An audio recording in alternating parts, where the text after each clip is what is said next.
Begin afresh every morning. Devotional thoughts for women.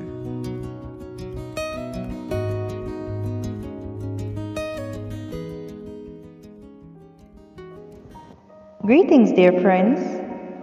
Today, January 16, 2023, the topic is called Grandparents' Inheritance.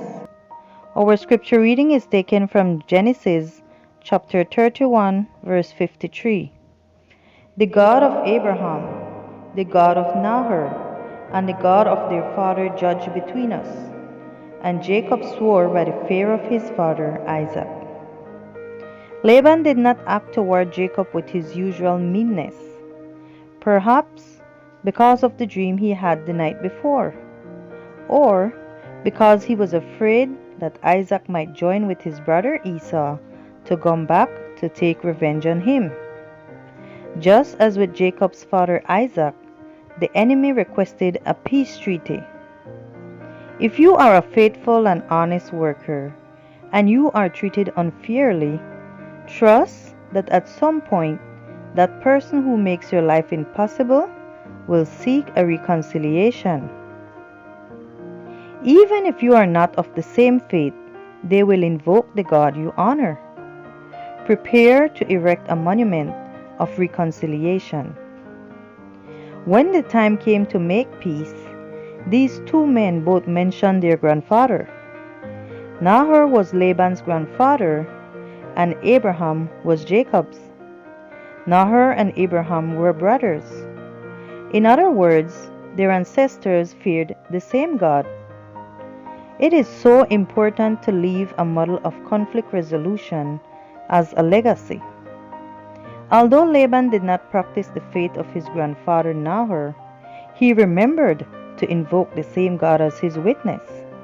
The faith of grandparents is the best inheritance for future generations.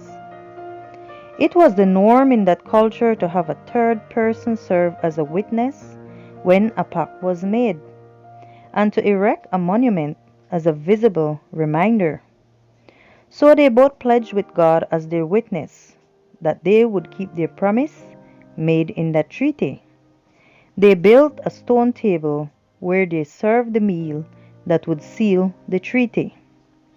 They gave names to the monument.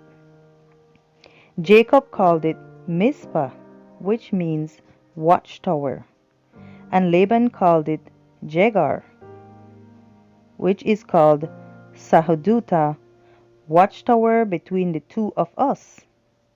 Years later, it was known by the name Galad, stone of testimony.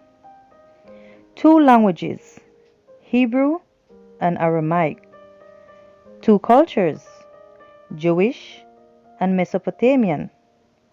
Two different ways of worshipping, monotheists and polytheists. But thanks to Jacob's steady faith, Laban had no alternative than to enter into a peace treaty with his son-in-law. May our culture and religious differences not be a barrier to the reconciliation with those who have treated us unfairly. Our unshakable faith, our irreproachable integrity, and the life experiences we have lived within the religion we profess will make our faith attractive to others and will motivate them to correct their errors and reconcile with us. Dear friends, what inheritance of faith are you leaving for your future generations?